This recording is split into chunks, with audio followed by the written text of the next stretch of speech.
Assalamualaikum warahmatullahi wabarakatuh. Jumpa lagi dengan saya di channelnya saya sendiri, Neng Nok Channel. Hari ini Neng Nok Channel akan ngebahas tentang ini, black camping. Black camping itu apa ya tuh?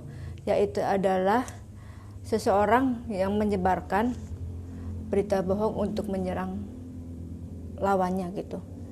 Ini yang dilakukan doktif kata orang-orang. Yuk cekidot. Mau nambahin sih, ini juga ada asumsi. Ini asumsi ya, bukan suzon ya. Jadi kalau misalkan dibanding awalnya memang terlihat oke ya, melawan flexing gitu. Cuma ketika aku tarik ke akhir-akhir ini, ketika marketing flexing itu disalahkan, tapi kok ternyata dia ujung-ujungnya menjelekan produk lain, terus menyodorkan produknya dia dengan kalau aku sih itu kayak mengarah ke black campaign ya. Jadi aku mikirnya gini, dibandingkan dengan flexing, justru malah black campaign ini yang lebih berbahaya gitu. Gitu.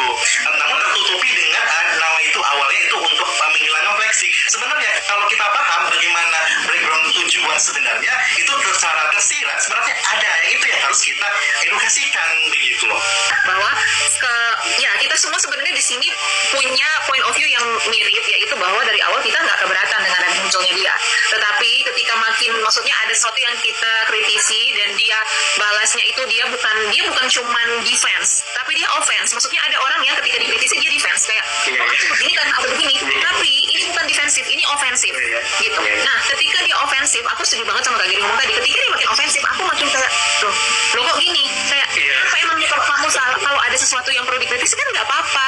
Kayak kamu tuh nggak harus selalu 100% benar gitu. Kita harus menyampaikan apa yang menurut kita itu benar berdasarkan dasarnya ada, kemudian secara analogika berpikir itu sebenarnya secara tersirat ini sebenarnya ada motif terselubung yang mungkin kita harus pikir secara natural yang memang benarnya kembali kepada nawa itu pertama. Kalau memang nawa itu pertama memang untuk memberantaskan flexing, ya sudah nggak apa-apa. Tapi kita lihat apakah flexing itu mempengaruhi terhadap masyarakat umumnya hingga akhirnya dapat merugikan negara, itu kan perlu kajian di sana. Tapi kalau memang untuk melihat sesuatu apakah dapat motif terselubung sehingga apalagi nih, mohon maaf banget apabila beliau tidak jualan, kita masih berpikir oh dia hanya just for info untuk edukasi, beliau tidak jualan kok. Tapi yang kita pikirkan beliau juga jualan, dan itu mungkin bisa disandingkan tanpa kita sadari, nggak tutup mata. Sebenarnya kalau sebenarnya nggak apa-apa nih kalau mau jadi ikut aja. Sebenarnya kalau pun dokter misalnya nggak jualan, aku baru tahu dosis jualan itu juga begitu pasti kulik-kulik kan, oh ternyata dia jualan juga ya.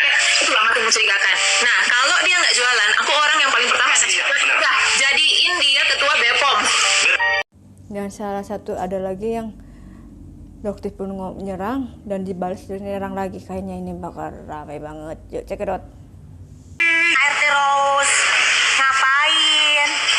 Tawan kan? Habis dikasih duit kah? Habis dikasih apa sama DRL? Dokter kok tukang fitnah ya? Saya nggak dapat apa-apa dari DRL. Orang nggak kenal. Atau dikasih tempat? DRL mah nggak level. Kita mainannya sama Raymond. Dapat modal dong dari Raymond. Apa yang tadi omong ini fakta, ada saksinya ya? Ada saksi. Saksi apa sih? Brondong di sebelah ya? Doktif mainannya sama Brondong nih sekarang. Raymond dilupain. Live 24 jam sama Brondong. Brondong, jangan lupa ganti baju, jangan lupa pulang ya. Nanti ada yang nyari loh. Brondongnya dapat apa live seharian? Silakan deh saksinya bersaksi. Mau di pengadilan dunia ataupun pengadilan akhirat. Saya nggak takut. Doktif jangan suka fitnah ya. Nanti kebakar sendiri loh. Kepanasan di dunia dan kepanasan di akhirat. ART Rose yang nggak penting, tapi 3 hari diomongin di live-nya dengan fitnah ini. Berarti konten saya itu bener dong, ya kan?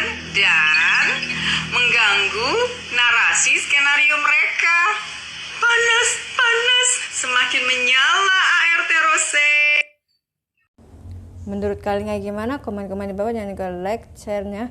Dan mau kasus apa lagi yang saya bahas, komen juga di bawah. Terima kasih. Assalamualaikum warahmatullahi wabarakatuh.